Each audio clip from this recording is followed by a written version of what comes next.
நான் வந்து காமராஜர் முதலமைச்சராக பார்க்கறதுக்கு முன்னாடி காலகட்டத்தில் இருந்தே கூட எனக்கு வந்து காமராஜரை பிடிக்குது அப்படின்னாக்கா என்னன்னா, யாருமே ஏன்னா காமராஜர் வந்து முதலமைச்சராக இருக்கிறதுக்கு முன்னாடி எனக்கு தெரியாது.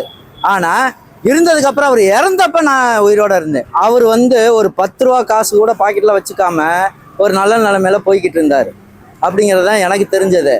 அதே மாதிரி மக்களுக்கு வந்து பள்ளிக்கூடத்துக்கு அவர் பள்ளிக்கூடம் கட்டினதுக்கு பின்னாடி தான் நானே பள்ளிக்கூடத்துக்கு போயிருப்பேன்னு நான் நினைக்கிறேன். அதான் உண்மை. ஏன்னா அவர் பள்ளிக்கூடத்தில் வந்து இந்த சத்துணவு போட்டார் பாருங்க, அன்னைக்கெல்லாம் நாங்கள்லாம் வந்து ரொம்ப மோசமான நிலைமையில தான் இருந்தோம். சாப்பாட்டுக்கே வழி இல்லாமல் இருந்தோம். அந்த மாதிரி சாப்பாட்டுக்கே வழி இல்லாமல் இருந்த காலகட்டத்தில் முதல்ல சாப்பாட்டுக்கு மதியம் சாப்பாடு போட்டாக்க எல்லாம் ஸ்கூலுக்கு வருவாங்க அப்படின்னு சொல்லிட்டு முதல்ல உருவாக்குனது அவர் தான். அதுக்கப்புறம் சத்துணவு அது இதுன்னு அதை இன்க்ரீஸ் பண்ணி அதை டெவலப் பண்ணி கொண்டு வரதெல்லாம் பெரிய விஷயம் கிடையாதுங்க. சாப்பாடு போட்டு யாருங்க கொண்டு வந்தாங்க?